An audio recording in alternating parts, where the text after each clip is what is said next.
So the most important thing, right, in controlling your emotions, is pretty much control your fantasies. Okay. Um, if you're able to control your fantasies, you control your emotions, and this is why.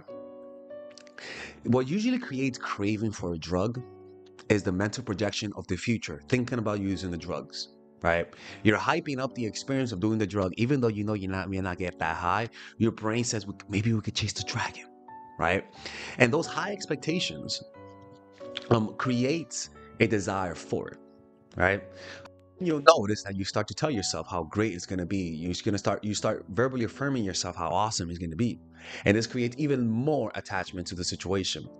One of the things I don't know, and this is honestly, I think this is part of cognitive behavioral therapy. It's just to if you have the habit of falling of being really needy, become more negative, right? Um, tell yourself it's not going to work out. Tell yourself this person is not it is not it for me. Tell yourself this person is not going to call me. Tell yourself this is it. The reason why is because by you imagining that it's not going to work out, it literally gives you emotional control over your feelings. It gives you the control to be able to pull away. It gives you the control to be able to leave and be able to imagine the relationship ending. The problem is that when we're falling in love, we only think of the positive, and as a result,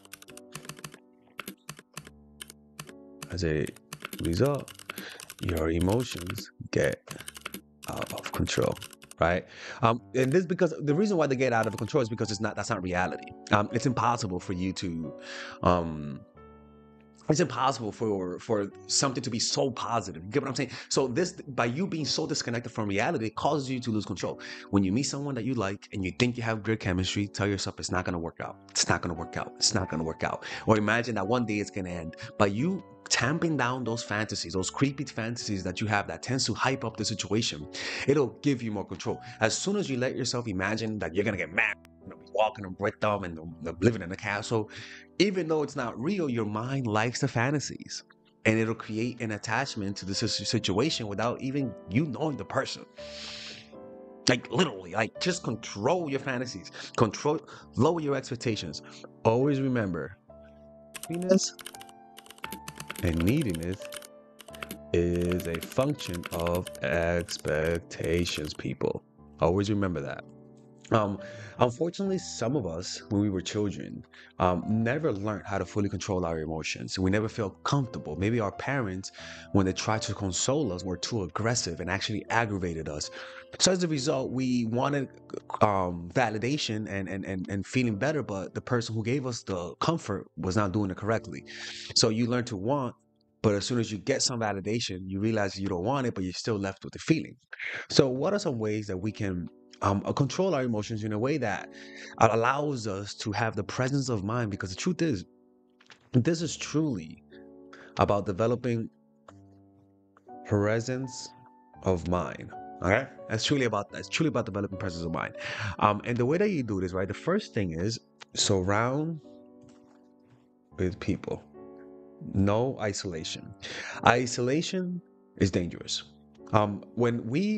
When bad things happen to us, when we lose control over our emotions, what usually people do is to isolate themselves. You are a human animal. You are a social human animal. You need to be around people. Unfortunately, pain, suffering, even with other animals, when an animal is sick, a lot of the times they self-isolate. Um, and that is problematic, right? What you want to do is be around people. Now, how do you do that? Well, first of all, it comes with a decision. You decide to be around people. All right. So if somebody, for example, if somebody broke your heart, you gotta understand there's a lot of communities out there, a lot of support groups. A lot of people think support groups is just for addictions. Think about it. If support groups help people with deep addictions, don't you think it'll help you in your needy, creepy habits, right? Those support groups for everything, or even seeing a psychologist, or even just being around people. For example, if you run, join a running group. If you bike, join a biking group. And I'm in Buenos Aires now. I created an art group, right? For example, look. Actually, it's kind of cool, right? I created an art group. Why? Because I'm in Buenos Aires, man. I'm gonna be if I don't meet people, I'm gonna be alone, right? And when you're alone, it's dangerous. Like it really is dangerous. So like it's one of the easiest ways to manage your emotions, just to be around people and have support groups. Okay, now, um, because isolation makes humans really creepy. Now, the next one is to connect with your body. Right? What tends to happen is that trauma tends to disconnect us from the body. Think about it. When something bad happens, don't you notice how your mind, how your body, you literally lose sensation of the body. When something bad happens, you lose sensation of the body, right? And what you want to be able to do is to reconnect with the body, because when you get traumatized, you lose sensation of the body. Even some body parts become numb. When you start to reconnect with your trauma and start to heal, what always happens is that you literally return to the body. Anytime somebody's having a panic episode, they literally tell people to become aware of their bodies and their environment. So of we're going to be becoming aware of the reality. Shit, sorry, people, right here. The reality that is in front of you. Sensation. This reality is always in front of you, but it's always being opaque and hidden by your mind-made content. Whenever you become aware of a physical sensation, the mind-made content, which is unhappiness, depression, low self-esteem, neediness, lessens, right? Why? Because the mind uses the energy that you use to be aware of the body to enhance the mind-made projections. You remove the energy of the body, of the mind, by becoming aware of subtle physical sensations. You become aware of those subtle physical sensations will literally remove, it's almost like energy that you're taking away from your house to energize something else. You're literally removing the energy that the mind needs to create your unhappiness.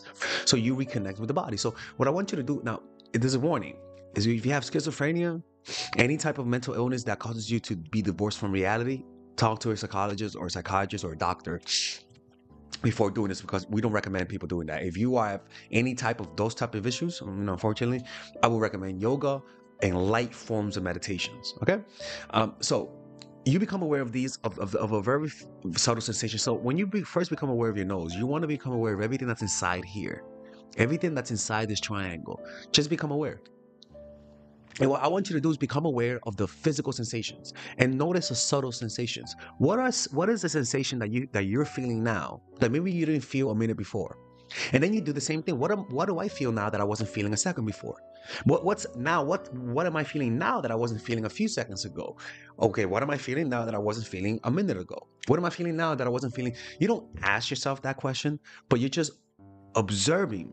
What are you feeling now that's new? What sensations are you feeling that's subtle that you weren't feeling before? And the more subtle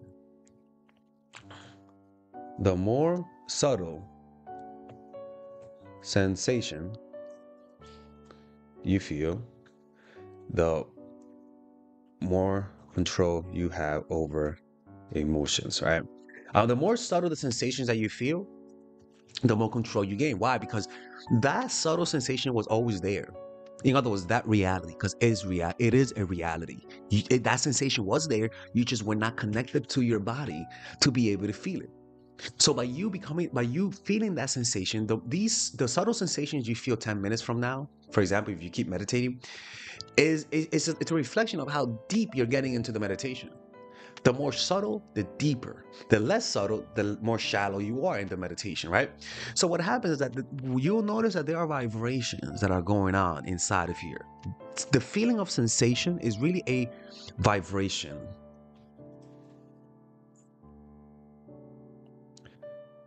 And these vibrations are subatomic vibrations happening at a quantum level, right? And this is the ultimate reality. The ultimate reality of everything is this, that everything is vibrating. By you getting in touch with this reality, it liberates your mind from the mind-made prison of unhappiness and selfishness, right? So this is honestly an extremely extremely powerful meditation. And this is honestly the beginning. I'm not going to teach you guys the rest because I can't, But this is observing the reality and observing the subtle sensations. And then once you observe that sensation, observe those sensations with a calm and peaceful mind, right? So when you meditate, you observe sensations and you relax your mind. Maybe you're agitated, you observe that sensation and relax your mind. Maybe you want to stop meditating, you observe that sensation and relax the mind. You observe subtle sensation with a calm and peaceful mind, right? That will literally take you to a place, a deep state of meditation that will give you control over your emotions, right? Now, the next thing is, now this is honestly, I'm being hypocritical because I do this, avoid drugs and get good sleep.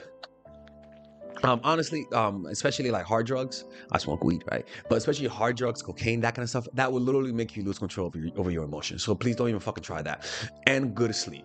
Good sleep will literally help you get over an ex. I swear to God. Don't you notice that you usually wake up being over someone in the morning? That's because you had a good night's sleep. Your brain finally processed the shit out of them, and now you're over them. Okay? Now, the next thing is, now this is also important for, at least for me, move your body. You gotta understand, dopamine doesn't just affect happiness. Dopamine is movement, right? You need dopamine to move. When you are not happy, one of the best ways to produce dopamine is to literally move. Like, don't you notice when you're a baby, you walk, you're happy, creepy little motherfuckers, right? But that's because walking is a sign that you're free, right? So naturally, don't you think the body will reward moving with dopamine, right? I mean, everything else that gains dopamine, that receives dopamine, comes from movement. So to create that dopamine happiness, you gotta move. Stop, get out of your bed, get the fuck out of your bed and start moving. Practice, play basketball, jump around, do yoga, do something. Get the moving part. In meditation, in Zen Buddhism, you not only meditate sitting, you also meditate walking, zazen, right? So movement is very important. And too many people, and this honestly goes to the isolation part, when you are around other humans, you move more. It only makes sense, don't you think, right? When you're around other people, you move more. When you're around yourself, you don't move that much. That's what it's also one of the things about isolation that it does, is that isolation causes you to literally move less. And that's not healthy for you. It's just not. So you got to get movement going. And these things, and so movement. Now, the next one is having a sense of purpose, right? And how do you know you have a sense of purpose? This is the thing. You go to sleep thinking about it, and you wake up thinking about it, right? That's how you know you have a sense of purpose. And what that does is that it creates a loop where you're focused on something greater than yourself. So maybe for me is getting good at YouTube. Maybe for me is drawing. Maybe for you is basketball and you're trying to get better at basketball. Maybe for you is knitting. Maybe for you is being a parent, and you really focus on it. And you're really trying to get good at it, and you progress and you track your progress. That creates another channel of self-esteem, right? Another channel that makes you happy. Maybe you want to be a better basketball player, for me, right? Maybe you want to be a better baseball player, but do something that requires progression, and it'll laser focus your mind, because your mind sees that as a challenge, and your mind needs challenges, and these are the ways that if you just do everything that I said, you will have control over your emotions. Like, you could miss one thing, but if you just do a few of the things that I'm talking about, it'll have more control. Now, so remember, these situations are not impossible, right? Learn to control how you feel. Learn to be your own source of positive emotions. As soon as you learn to depend on yourself in that way, to truly love yourself, to depend on your faculties, to depend on your body for happiness and peace, all of a sudden you'll notice that people will just become more drawn to you, The energy that you put outward to want their validation is what pushes them away. It's like a kamehameha of neediness. But as soon as you turn inward, become aware of your inner sensations, become aware of your inner reality, become surrounded by people who are trying to fix the problems you're trying to fix. Surround yourself with people who are positive and not be self-isolated, and find a sense of purpose. You will notice that people will just be more drawn to you. And any situations that you've been outmaneuvered into being a chaser, all of a sudden you become the chase. And always remember, man, you deserve better. If somebody's not treating you the way you feel like you deserve to be treated, just walk away. You have my channel, all right? And because you have my channel, you have more power than you think you do. just do what the videos say, all right? Or else I'm closing the channel. Much love. All right, guys, we're going to have a brief intermission so that I can tell you guys about our new bundle that we're doing where you guys can purchase all of my courses and get it at a discount. So this bundle is pretty much the bundle where you could just buy all of my courses. You could buy Nice Guy, which is a training course on how to come across more assertive, how to come across more confident, how to not give off nice guy vibes. You guys can get access to Dark Game, which is my full dating course on how to meet women in different scenarios, how to attract women, how to make sure you don't come across as creepy, and essentially how to act like a man and not act like a doofus, to be quite honest with you. And you get all of these bonuses, which is the bonuses of Dark Game, the bonuses of Practical Mastery, which is about how to master a skill, Social Mastery, which is how to master your social life, and the Laws of Human Nature, which is a book club videos that I had dissecting Robert Greene's book. All of this is naturally at around naturally is at $346, but you guys can purchase this bundle and get it at what's the price again? Get it at $238 pretty much. So you guys can purchase it right now. It's a money back 30-day money back guarantee. It's a good way to, rather than just buying them individually and paying extra, you guys can just purchase everything at a discount price. Now, the only thing I don't like is the fact that I'm giving you a lot of information at the same time. That makes me kind of scared because a lot of times people don't do the things that I teach when you get too much information. But I've gotten too many requests to do this, so I'm just satisfying you guys. Purchase it right now by clicking on the description down below where it says purchase the bundle. All right, let's continue with the video.